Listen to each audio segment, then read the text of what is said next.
지난주에는 이 어린 양이 이제 하나씩 인을 떼실 때 이 네 가지 색의 말이 나오는 장면을 보았습니다.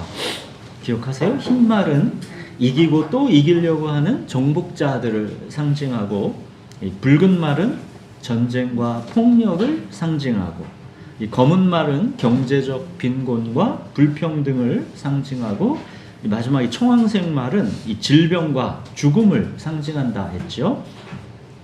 그리고 이 재앙들은 이게 최후의 심판의 그날까지 우리 삶에서 매번 반복돼서 나타나는 것이고, 우리 그리스도인이라 해서 이 재앙을 비켜가지 않는다 했지요. 자, 오늘은 이제 어린 양이 이제 5번째 인을 떼실 때 이제 요한에게 보여지는 장면입니다. 우리 본문 같이 읽겠습니다. 계시록 6장 9절에서 11절까지 우리 번갈아 읽겠습니다. 5째 인을 떼실 때 내가 보니 하나님의 말씀과 그들이 가진 증거로 말미암아 죽임을 당한 영혼들이 제단 아래에 있어 큰 소리로 불러 이르되 거룩하고 참되신 대주제여 땅에 거하는 자들을 심판하여 우리 피를 갚아주지 아니하시기를 어느 때까지 하시려 하나이까 하니 각각 그들에게 흰 두루마기를 주시며 이르시되 아직 잠시 동안 쉬되 그들의 동무 종들과 형제들도 자기처럼 죽임을 당하여 그 수가 차기까지 하라 하시더라. 네. 이 그리스도인의 삶은 이 죄로 오염된 이 세상의 구조 속에서 이 지난주에 그 끔찍한 4가지 재앙들에서 면제되지 않는다 그랬는데, 오늘 본문은 이제 한 발 더 나가서 죽임을 당한 순교자들이 제단 아래 있습니다. 이 구약의 제사에서 희생 제물의 피가 제단 아래에 쏟아졌듯이 이제 이들의 삶은 하나님께 제물의 피와 같이 이렇게 온전히 부어지는 것입니다. 이 바울도 감옥에서 참수당하기 전에 그 마지막 편지 디모데 후서에서 그랬죠. 자기의 평생에 이 믿음을 지키며 달려온 삶을 뭐라 그랬습니까? 전제와 같이 내가 부어졌다 그랬죠. 자, 이제 9절 보시면 그들이 죽임을 당한 이유가 나오죠. 2가지죠. 하나님의 말씀과 그들이 가진 증거로 말미암아입니다. 자, 먼저 하나님의 말씀으로 말미암아 죽임을 당한다라는 게 무슨 말입니까? 로마 황제를 주님이라 부르는 이 세상의 질서를 거부하고 하나님의 말씀이신 오직 예수 그리스도만이 주님이시다라고 선포하는 이 서로 다른 두 세계의 충돌, 이게 그러기 때문에 거기에는 죽임당함이 뒤따라온다라는 것입니다. 또 그들이 가진 증거로 말미암아 죽임당한다라는 건 뭡니까? 그러니까 입술의 고백을 넘어서 오직 예수 그리스도가 주님이시다라는 하나님의 말씀을 내 삶으로 증명하다가 죽임을 당했다라는 것입니다. 그러니까 첫 순교자였던 스데반을 비롯한 야고보, 베드로, 바울, 이 수많은 충성된 증인들까지 그들이 세상에 어떤 해악을 끼쳤길래 그들이 죽임을 당했습니까? 그들은 하나님의 말씀을 절대 기준이다라고 믿었고 예수가 주님이심을 실제로 자기들의 순종의 삶으로 증언했을 뿐입니다. 그것이 그들이 죽임을 당한 이유였습니다. 그리고 서문학교에 얘기했을 때 그 서문학교의 목사님이었던 폴리캅, 이 순교에 대해서 말씀드렸었죠. 이 로마 총독이 폴리캅에게 말했습니다. 그리스도를 저주하라. 그때 폴리캅이 이렇게 대답했다 그랬죠. 내 주님은 86년 동안 나를 버리지 않았습니다. 내가 어찌 그분을 배반할 수 있겠습니까? 이 총독이 집요하게 그를 유혹합니다. 네가 카이사르가 주님이다 라고만 말하면 내가 살려주겠다. 폴리캅이 대답했죠. 내가 누구인지 모르시는군요. 나는 그리스도인입니다. 이렇게 폴리캅은 하나님의 말씀과 그가 가진 증거로 말미암아 죽임을 당한 것입니다. 자, 우리가 두 가지로 죽임을 당했댔죠. 자, 하나님의 말씀, 이거는 누구를 믿느냐를 말하는 것이고, 그들이 가진 증거, 이거는 어떻게 사느냐를 말하는 것입니다. 그러니까 내가 누구를 믿느냐를 내가 어떻게 사느냐로 증명된다라는 것이죠. 그러니까 내가 누구를 믿는가를 내가 어떻게 사는가로 증명하는 사람, 그가 증인입니다. 그래서 이 증인이라는 단어랑 순교자라는 단어가 이게 헬라어로는 같은 단어다 그랬죠. 증인과 순교자는 같은 단어입니다. 우리가 예수님의 증인이 된다라는 것은 순교자의 의미까지를 담고 있는 말이다라는 것이죠. 내가 누구를 믿느냐를 내가 어떻게 사는가로 증명하지 않으면 죽임을 당하지 않아도 됩니다. 그러나 그 믿음은 실체가 없는 다만 지식과 관념일 뿐이게 되는 것이죠. 그런 거를 증인이라고 하지는 않습니다. 증인은 내가 누구를 믿는가를 내가 어떻게 사는가로 증명하는 사람입니다. 내가 누구를 믿는가를 내가 어떻게 사는가로 증명할 때 세상과의 충돌은 필연적인 것입니다. 여러분, 순교는 물리적인 죽음만을 의미하는 게 아닙니다. 돈, 명예, 사람, 건강, 성공, 자존심, 내 기질과 취향, 이런 게 나의 주님이 아니다라는 것을 선포하면서 나의 모든 에너지를 주 예수 그리스도를 위해 제물의 피와 같이 부어드릴 때 이게 우리가 삶의 순교자가 되는 것입니다. 육체의 편안함과 이생의 자랑, 자기 주장, 자기 정당성, 자기 연민, 자기 고집, 자기 권리, 자기 확신, 자존심, 자기 성질, 자기 취향, 이런 모든 자기에 대해서 죽는 것입니다. 순교자들은 일부 영웅들만을 말하는 게 아니라 교회 시대를 살아가는 모든 그리스도인을 말하는 것입니다. 모든 그리스도인은 자기를 부인하고 자기 십자가를 지고 주님을 따르는 것입니다. 그래서 그리스도를 따르는 삶, 즉 내가 누구를 믿는가를 내가 어떻게 사는가로 증명하는 삶에는 이게 반드시 죽임당함이 따라오게 되는 것입니다. 이게 로마서 12장 1절에 너희 몸을 하나님이 기뻐하시는 거룩한 산 제물로 드리라 이지요. 그래서 9절에 보면 죽임을 당한 영혼들이 어디에 있습니까? 제단 아래에 있는 것입니다. 제물로 바쳐진 삶인 것이죠. 자, 이제 죽임당한 그들이 큰 소리로 외칩니다. 10절 보십시오. 거룩하고 참되신 대주제여, 땅에 거하는 자들을 심판하여 우리 피를 갚아주지 아니하시기를 어느 때까지 하시려 하나이까. 악인은 득세하고 의인은 핍박받는 이 모순된 현실 속에서 하나님은 지금 뭘 하고 계십니까? 그런 탄식인 것이죠. 이거는 다만 사적인 자기 억울함에 대한 복수가 아니라 하나님의 정의가 실현되기를 간구하는 것이죠. 생각해 보십시오. 지금 이미 죽임을 당해서 안식하고 있는 그들이 뭔 사적인 복수심이 있겠습니까? 다른 무엇보다 그들은 아직 이 땅에 남아있는 동료 그리스도인들에 대한 절박한 간구이죠. 그들은 세상의 가치관과 충돌해서 살아가는 게 얼마나 고단한 삶인지를 누구보다 자기들은 잘 아니까 그 고통과 고난에 너무 깊은 공감이 되는 것이죠. 이미 자기들은 죽임당해 그 끝을 보았지만 저들은 자기처럼 그렇게 고통과 죽음으로 내몰리지 않고 하나님께서 어서 빨리 심판과 정의를 실현해 주십사 하는 간절한 외침인 것이죠. 나는 이렇게 죽임당하 왔지만 내 동생은, 내 동료는, 내 형제는 그러지 않게 하나님께서 빨리 심판과 정의를 내려달라라는 간절한 외침인 것이죠. 자, 제단 아래 이 죽임당한 순교자들의 부르짖음에 하나님께서 자, 응답하십니다. 자, 11절 보십시오. 각각 그들에게 먼저 흰 두루마기를 주셨습니다. 흰 옷을 주셨다는 거죠. 죽임당한 순교자들 그 각각을 다 기억하시고 한 명씩 다 흰 옷을 입혀주신 것입니다. 여러분, 흰 옷은 하나님께서 내리시는 최종 판결입니다.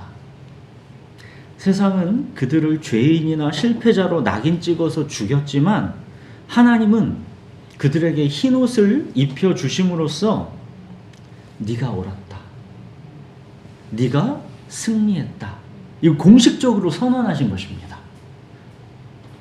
여러분, 세상은 이 땅의 삶이 전부다, 하나님은 없다, 이런 세계관으로 살아갑니다. 그러나 그게 아니다라는 것을 하나님께서 최종 판정해 주시는 겁니다. 너는 네가 누구를 믿고 있는가를 너의 삶으로 증명했다. 너는 내 증인이다.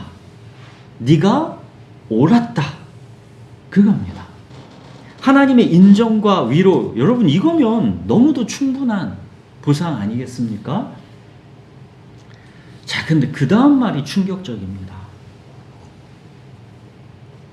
어느 때까지 하려 하시니까 그들의 이 부르짖음에 바로 응답해 주시는 게 아니라 뭐랍니까? 아직 잠시 동안 니네가 더 쉬라는 겁니다. 너희 동료 종들과 너희 형제들도 죽임당한 너희처럼 그렇게 죽임을 당해서 그 수가 차기까지 더 기다려야 한다는 겁니다. 그 수가 차기까지 하라. 하나님의 이 말씀이 참으로 충격적입니다. 왜 하나님은 고난의 끝을 즉시 선언하시지 않으시는가? 왜 더 많은 죽음, 더 많은 인내가 필요하다라고 말씀하시는가?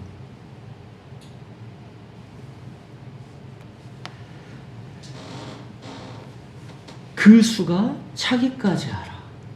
굉장히 이게 뭐지? 우리에게 계속 질문을 유발케 하는 하나님의 말씀이죠. 왜 기다려야 하는가? 근데 여러분, 그 수가 차기까지 하라. 이 하나님의 가혹해 보이는 이 말씀을 계속 곱씹다 보면 어느새 이 말씀이 굉장한 위로로 다가옵니다. 그 수가 차기까지 하라.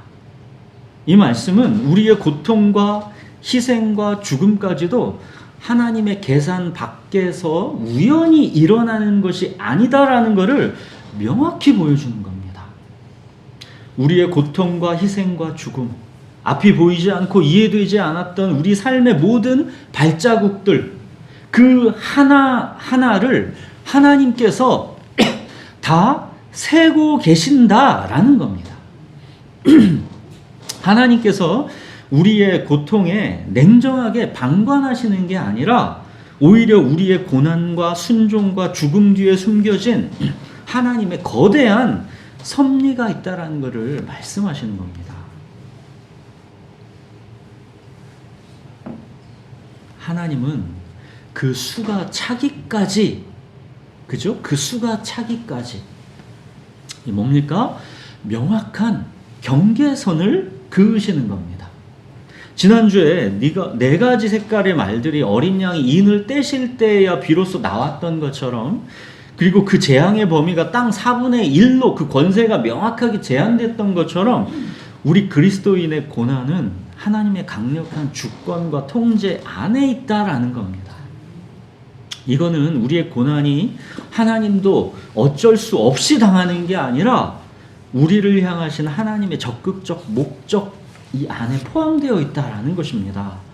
베드로가 너희를 연단하려고 오는 불시험을 이상한 일 당하는 것 같이 이상하게 여기지 말라 그랬죠. 이 권면이 같은 것이죠. 우리에게 고난이 닥칠 때 우리는 내가 뭘 잘못했나? 혹은 하나님이 나에게 관심이 없고 나를 외면하시는가? 이렇게 당황하기가 쉽습니다. 그러나 그 수가 차기까지 하라. 이 말씀은 이 고난이 하나님 나라의 완성 과정에서 반드시 거쳐야 할 필수 과정이라는 것, 상속자의 고난이다라는 것을 말씀해 주시는 겁니다. 바울이 그리스도의 남은 고난을 그의 몸된 교회를 위하여 내 육체에 채우노라 고백한 것처럼 그 맥을 같이 하는 겁니다. 그리스도의 남은 고난, 또 그 수가 차기까지 하라, 이 같은 의미인 겁니다. 여러분, 그 수가 차기까지 하라, 이 말씀은 우리의 인내와 희생이 하나님의 거대한 목적을 완성해 가는 데 있어서 한 알의 밀알이 되고 있다라는 뜻입니다. 조금만 참아, 곧 끝날 거야, 이런 단순한 위로보다도 너의 인내와 고난이 지금 하나님 나라를 완성하는 중이다 라는 위로가 훨씬 더 강력한 것입니다. 내 고난이 우주적인 이 구원 역사의 일부가 된다라는 사실은 이 고통과 억울함을 이게 영광으로 바꿔주는 겁니다. 내 고통과 고난에 영광스러운 가치를 부여해 주는 겁니다. 여러분, 그 수가 차기까지 하라, 이 표현에는 하나님이 그 숫자를 직접 하나하나 세고 계시다라는 의미가 담겨 있는 것이죠. 악인이 마음대로 성도들을 해치는 것 같지만 실상은 하나님의 주권 안에서만 허용된다는 겁니다. 단 한 명의 눈물도, 단 한 번의 희생도 하나님의 계산 밖에서 일어나는 법은 없다는 겁니다. 한 알의 밀이 땅에 떨어져 죽지 아니하면 한 알 그대로 있고 죽으면 많은 열매를 맺느니라. 그러니까 교회는 언제나 내가 믿는 하나님의 말씀을 내 삶으로 증명한 사람들의 고통과 고난과 죽음 위에 교회는 거기에서 세워졌다라는 겁니다. 나는 누구를 믿는가를 내가 어떻게 사는가로 증명하는 이 증인들의 삶, 이게 하나님 보시기에는 너무나 귀하다라는 것이고 여기에는 하나님의 강력한 목적이 움직이고 있다라는 것입니다. 그 수가 차기까지 하라, 이 말씀은 하나님의 방관이 아니라 하나님 나라가 반드시 완성될 것이다라는 강력하고 확실한 약속인 것이죠. 여러분, 사람을 가장 무너뜨리는 것은 고난 그 자체가 아니라 이 고난이 나에게 왜 필요한지를 아무도 말해주지 않을 때입니다.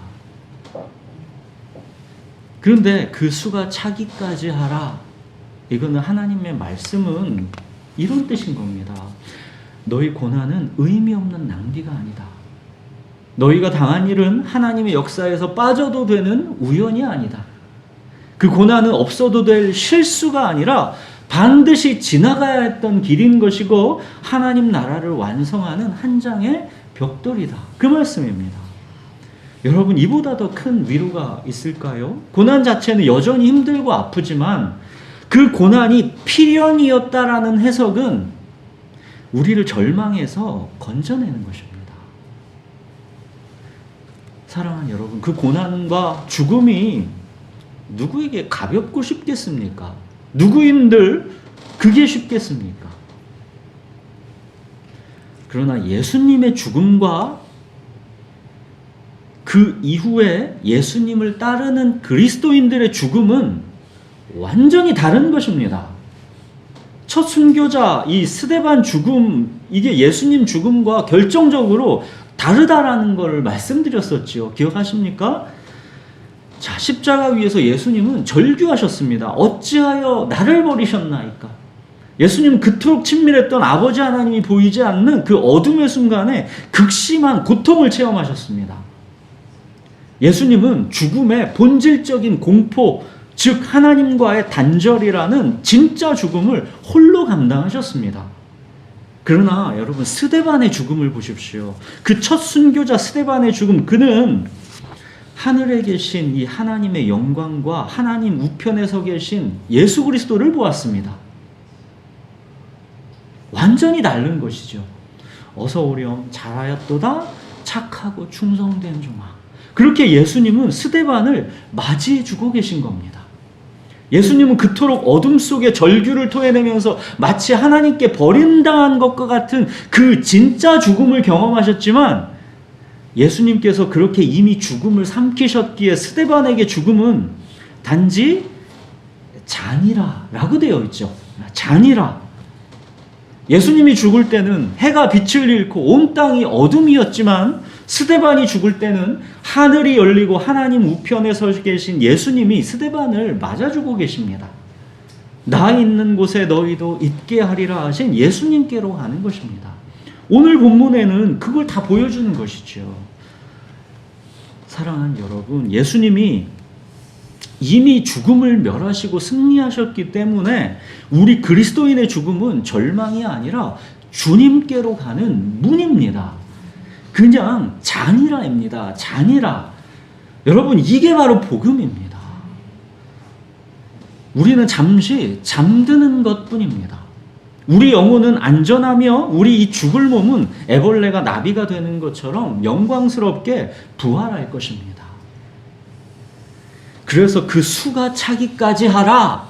이 하나님의 말씀은 성도의 고통과 죽음까지도 허용하시는 하나님의 강력한 주권, 부활 소망에 대한 확실한 약속을 보여주시는 것이기 때문에 오히려 우리에게는 강력하고 확실한 위로가 되는 것입니다. 여러분, 우리가 죄인 되었을 때 자기 아들까지 내어주심으로 자기 사랑을 확증하신 하나님이십니다.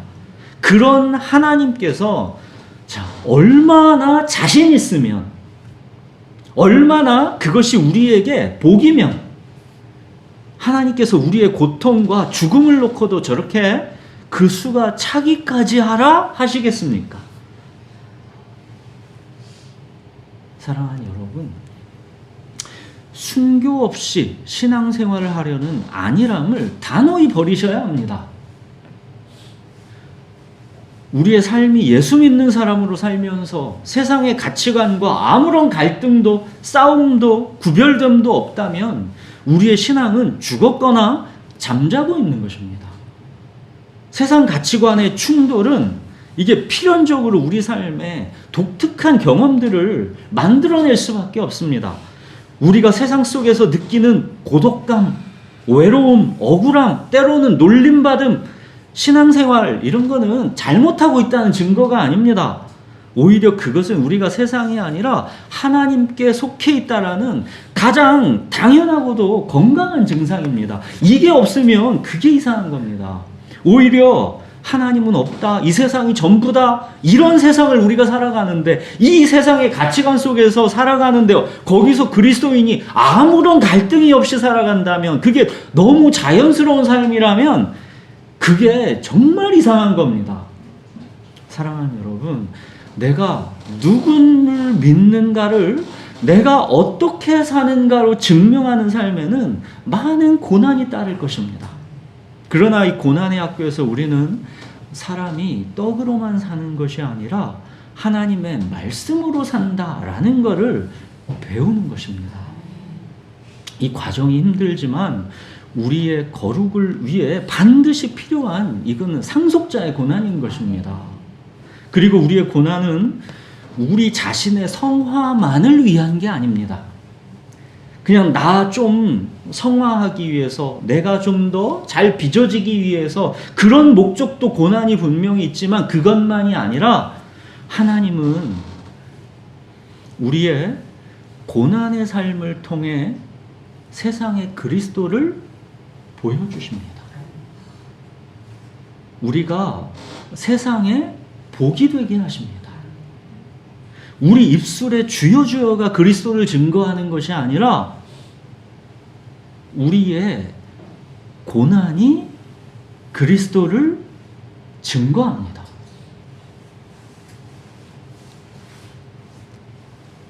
2000년 기독교 역사는 이걸 입증해 주고 있죠. 기독교가 고난의 역사를 품고 있을 때는 기독교는 성장했고, 어느덧 고난을 피하는 때에는 기독교는 침체되어 왔습니다. 우리나라 기독교 역사만 봐도 그렇지 않습니까? 그래서 우리 그리스도인은 그 수가 차기까지 이 그리스도의 남은 고난을 우리 몸에 채우는 자들인 것입니다. 예전에 한두 번 말씀드린 적이 있는데, 예전에 어떤 평생을 가난 속에서 힘들게 목회하셨던 목사님의 이 사모님이 이런 말씀을 하셨댔죠. 이제 50년, 60년 되니까 그 시절의 가난은 정말 밥 하루에 이 새끼 먹는다라는 게 힘든 그런 가난이었죠. 그때 생업 없이 목회를 한다라는 거는 그야말로 하루 밥 한 끼를 제대로 먹을 날이 없는 극심한 가난인 것입니다. 이 말씀 아마 김동호 목사님이 해주셨던 것 같은데, 이 김동호 목사님이 그 사모님, 그때 이제 자기 젊으셨을 때 자기 사모님인 거죠. 그 교회에. 그 사모님께 물은 거죠. 사모님 얼마나 힘들게 그 가난의 고통을 지나오셨습니까? 다 아니까 얼마나 가난하게 사셨는지를. 그때 그 사모님이 이렇게 대답했다 그랬죠. 난 가난이 싫어. 그렇지만 가난이 두렵지는 않아. 여러분, 이겁니다. 우리 그리스도인은 고통과 고난을 추구하지는 않지만 그렇다고 두려워하지 않는 것입니다. 나는 고난이 싫어. 그렇지만 고난이 두렵지는 않아. 사랑하는 여러분, 하늘의 성도들이 보십시오. 우리를 위해 주여 어느 때까지 하시려 하나이까? 하늘에서 성도들이 이렇게 우리를 기도하면서 응원하고 있습니다. 주여 어느 때까지 하시려 하나이까? 저희들이 저렇게 어려운데, 근데 하나님께서 또 그 수가 차기까지 우리의 삶을 또 하나하나 세고 계시다라는 것이죠. 우리가 이 땅에서 잠들게 되는 그날 하나님께서 우리에게 흰옷을 다 각각 입혀주시면서 말씀하실 겁니다. 너는 네가 누구를 믿고 있는가를 너의 삶으로 증명했다. 너는 내 증인이다. 네가 옳았다. 여러분, 이 길이 결코 쉽지 않을 겁니다. 결코 쉽지 않을 겁니다. 그러나 그 수가 차기까지입니다. 하나님의 계산 밖에서 우연히 일어나는 것이 아니라 우리의 고통과 눈물 그 하나하나를 하나님께서 다 세고 계시다라는 것을 잊지 마십시오.